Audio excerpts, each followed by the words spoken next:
하나님께서 오늘 우리에게 주신 말씀은 누가복음 23장 32절부터 43절까지의 말씀입니다.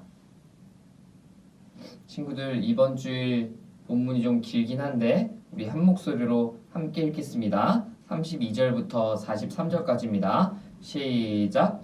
또 다른 두 행악자도 사형을 받게 되어 예수와 함께 끌려가니라. 해골이라 하는 곳에 이르러 거기서 예수를 십자가에 못 박고 두 행악자도 그렇게 하니 하나는 우편에 하나는 좌편에 있더라. 이에 예수께서 이르시되 아버지, 저들을 사하여 주옵소서. 자기들이 하는 것을 알지 못함이니이다 하시더라.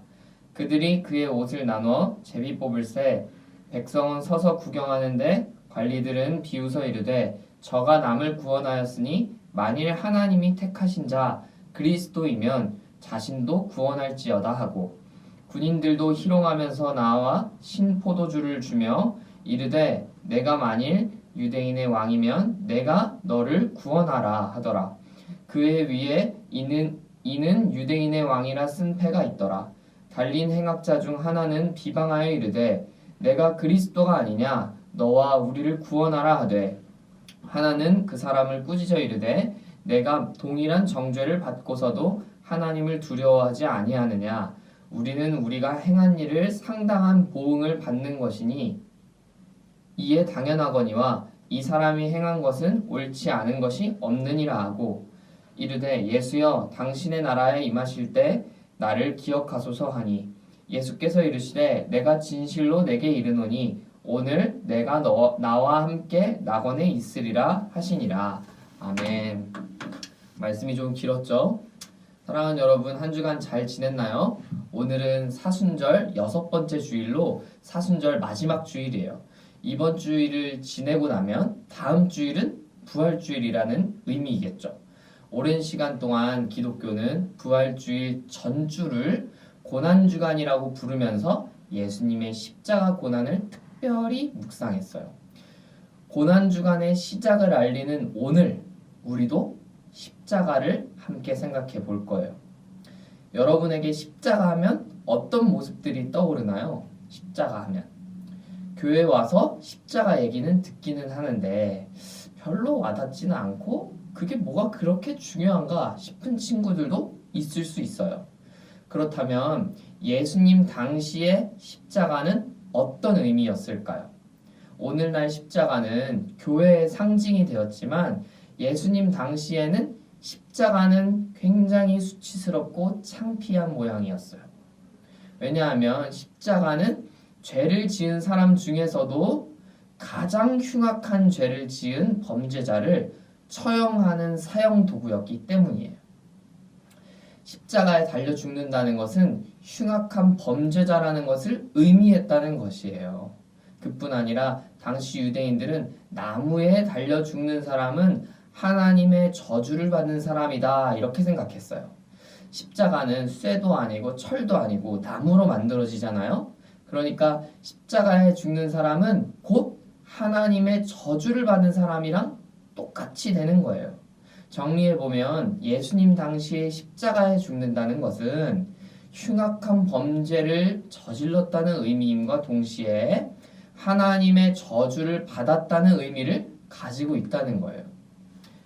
그런데 그 십자가에 하나님의 아들이신 예수님이 죽으셨다는 거예요.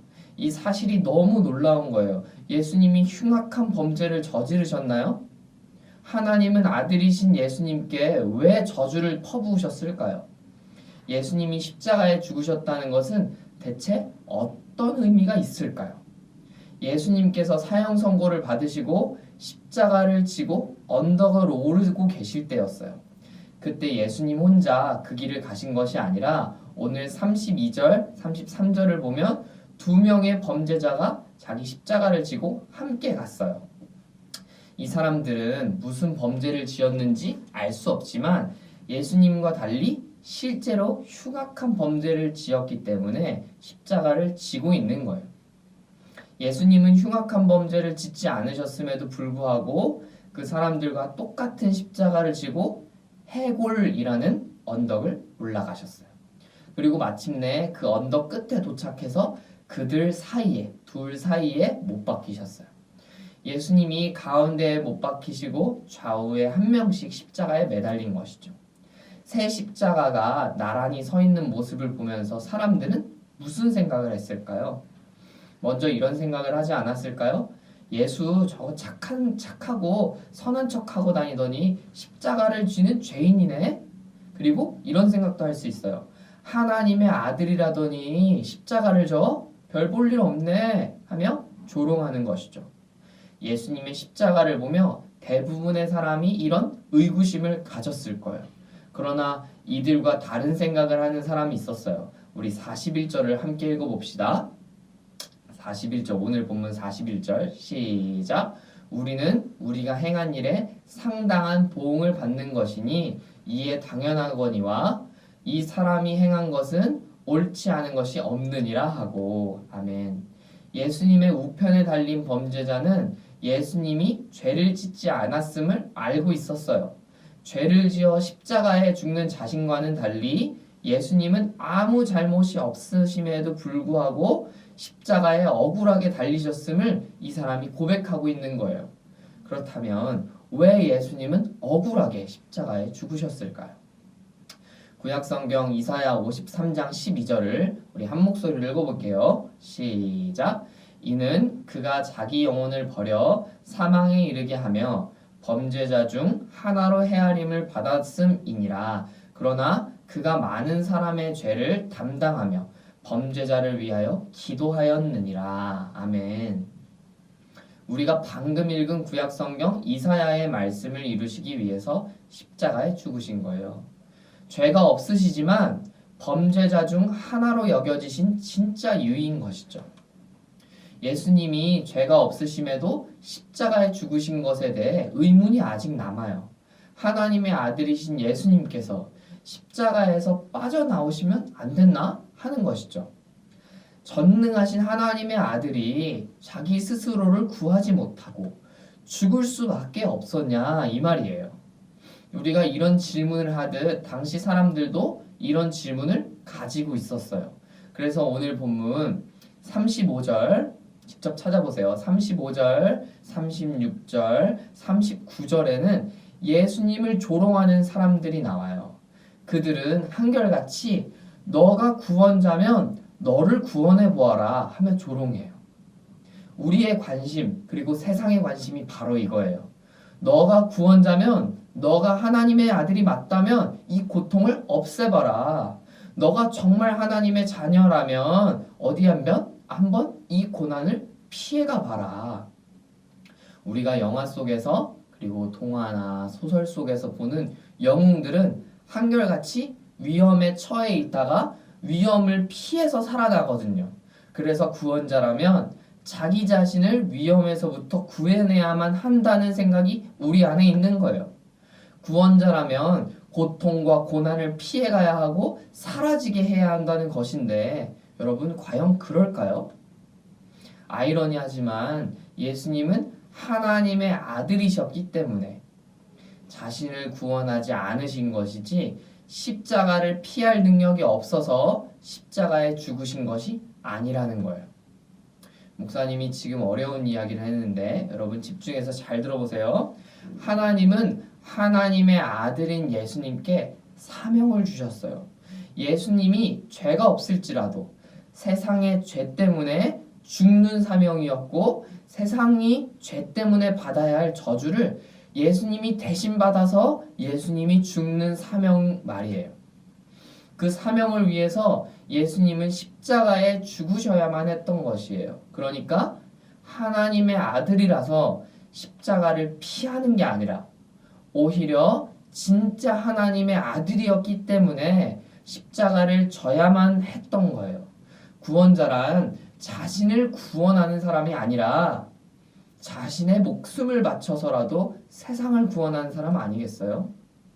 우리 예수님은 자기 자신을 구원할 수 없었던 분이 아니라 자기 자신을 버려서라도 죄인들을 구원하고자 하시는 진짜 하나님의 아들이에요. 예수님이 십자가에 죽지 않으셨다면 십자가를 예수님이 피해 가셨다면 예수님은 평생 사실 수 있으셨을 거예요. 그러나 저와 여러분은 어떻게 됐을까요? 예수님이 십자가를 피해 가셨다면 이 온 세계는 어떻게 됐을까요? 예수님이 받으신 하나님의 저주는 우리가 받게 되었겠죠. 예수님의 고난과 고통은 모두 우리의 몫이 되었겠죠. 예수님은 우리 때문에 이 세상의 죄 때문에 죽으신 것이지 능력이 없으셔서도 아니고 자신의 죄 때문에 죽으신 것은 더더욱 아니라는 거예요. 예수님은 우리를 살리기 위해 십자가에서 희생당하신 거예요. 사랑하는 여러분, 우리는 하나님의 자녀예요. 하나님의 자녀에게 고통과 고난이 없어야 할까요? 진짜 완전하신 하나님의 아들 예수님은 꽃길만 걸어가셨나요? 아니요. 예수님은 오히려 자갈길도 아니고 가시밭길을 가셨어요. 이처럼 하나님의 자녀가 걸어갈 길에는 고통과 고난이 오히려 넘쳐나요. 하나님의 자녀가 된다는 것은 예수님처럼 십자가를 지는 것이에요.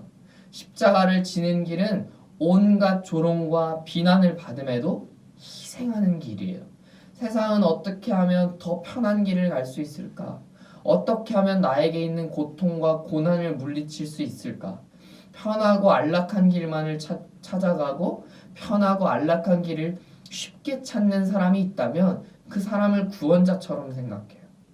그러나 우리 주님은 오히려 어려운 길을 가셨고 심지어 희생하는 길, 조롱과 비난을 인내하시는 길을 가셨어요. 자신의 죄가 아니라 다른 이들의 죄 때문에 죽음을 택하셨어요. 예수님은 십자가 죽음 뒤에 부활이 있음을 믿으셨기 때문이에요. 사랑하는 여러분, 하나님의 자녀된 우리도 예수님처럼 우리의 십자가를 지면 좋겠어요. 어떻게 편한 길을 갈 수 있을까 생각하기보다 어떻게 예수님처럼 고난을 견디고 인내할 수 있을까 생각하면서 다른 이들을 위해 희생하는 일은 무엇일까를 고민하는 우리가 되면 좋겠어요. 그 길은 고통스럽고 고난이 가득한 길일지 모르지만 우리에게 희망이 있는 것은 그 고통 뒤에, 고난 뒤에는 상이 있다는 거예요. 예수님의 십자가 죽음 뒤에 부활이 있었듯이 우리가 세상을 위해 희생한 후에는 부활이 있을 거예요. 고난 주간의 시작인 오늘 우리도 우리의 십자가를 지고 예수님의 십자가를 지고 가리라 다짐하는 저와 여러분 되기를 소망해요. 우리 두 가지 기도 제목 가지고 함께 기도합시다. 우리 첫 번째 기도 제목 함께 읽어볼까요? 시작! 첫째, 예수님이 걸어가신 십자가의 길을 생각하며 우리도 세상을 위해 희생하며 살 수 있도록 도와주세요.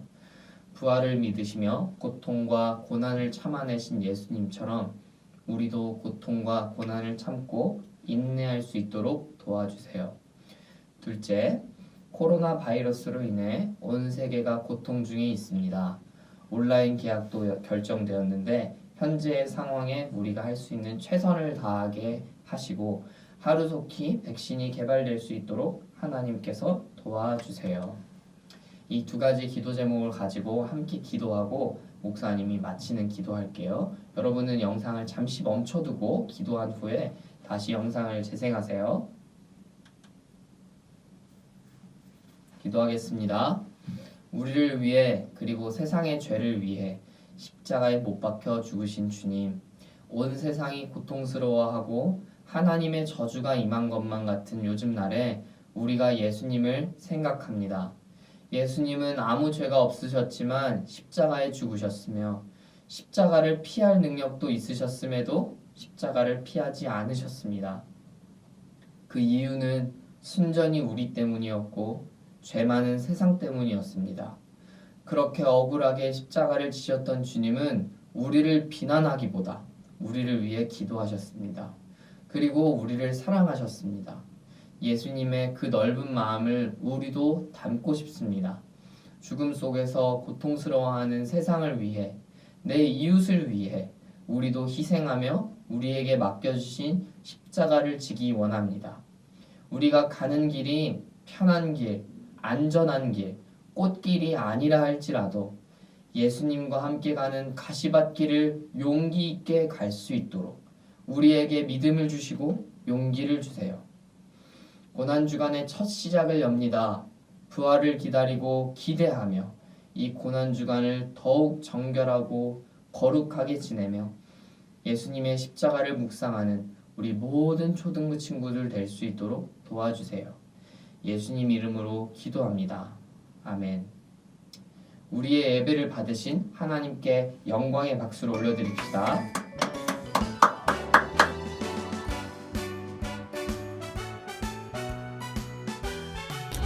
서소문 초등부 친구들 샬롬. 우리 친구들 다들 잘 지내고 있어요? 우리가 지금은 코로나 바이러스로 함께 만나서 예배할 수는 없지만 선생님은 우리 친구들 만날 시간을 기대하면서 매일매일 기도하고 있어요. 요즘 일교차가 굉장히 커서 우리 친구들 건강에 더 신경 써야 되는 시기인데 손, 발 깨끗이 잘 닦고 우리가 다시 만나서 함께 예배 드리는 그 시간을 기대하면서 다들 건강히 잘 지냈으면 좋겠어요. 나중에 좋은 모습으로 꼭 만났으면 좋겠습니다. 우리 친구들 보고 싶어요. 안녕. 사랑하는 서소문교회 초등부 어린이 여러분, 안녕하세요. 은희쌤이에요. 모두들 잘 지내고 있어요? 선생님네 강아지 둥이랑 같이 잘 지내고 있어요. 반가워요. 둥이에요.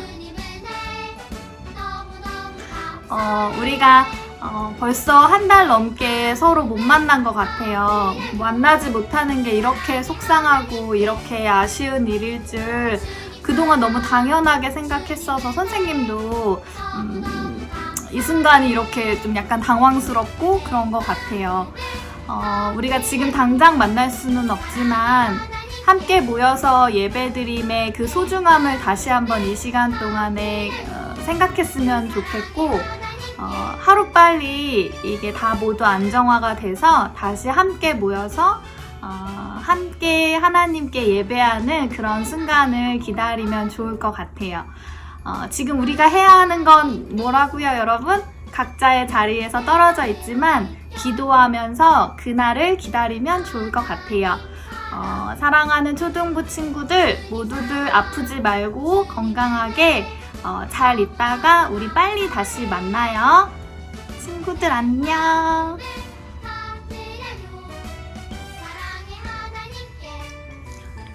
안녕. 둥이도 안녕. 오늘도 여러분을 위해서 이벤트를 준비했는데요. 이번 주는 고난주간이잖아요. 그래서 특별한 이벤트를 준비해봤어요. 내일, 그러니까 월요일부터 토요일까지 총 6일 동안 매일매일 저에게 인증샷을 보내주시면 되는데 무슨 인증샷이냐? 목사님이 각 요일별로 본문을 정해두었어요. 요일마다 정해진 본문을 연습장에 예쁘게 적어서 하루에 한 번씩 저에게 인증샷을 보내주시면 돼요. 정해진 본문을 손글씨로 써서 정해진 요일 밤 11시까지 보내주세요. 예를 들어 볼게요. 월요일은 마태복음 21장 1절에서 17절까지죠. 마태복음 21장을 적어서 목사님에게 월요일 밤 11시까지 보내주시면 되겠죠. 그리고 화요일에는 마가복음 12장 28절에서 44절까지를 적어서 화요일 밤 11시까지 보내주시면 되는 거예요. 이해됐죠? 이해 안 된 친구들 목사님에게 연락하세요. 인증샷은 연습장에 예쁘게 적은 본문과 여러분의 얼굴이 함께 나오게 찍어야 돼요. 목사님이 예시로 사진을 찍었어요. 이 이벤트의 목적은 고난주간을 맞이하여 특별히 우리가 예수님의 행적을 따라가며 매일매일 예수님의 말씀을 묵상하고 예수님을 생각하자는 거예요. 다른 날은 몰라도 이번 주간만큼은 여러분이 말씀에 집중할 수 있기를 바라요. 고난주간을 우리 잘 보내고 부활주일에 기쁨으로 다시 만나요. 초등부 친구들 안녕.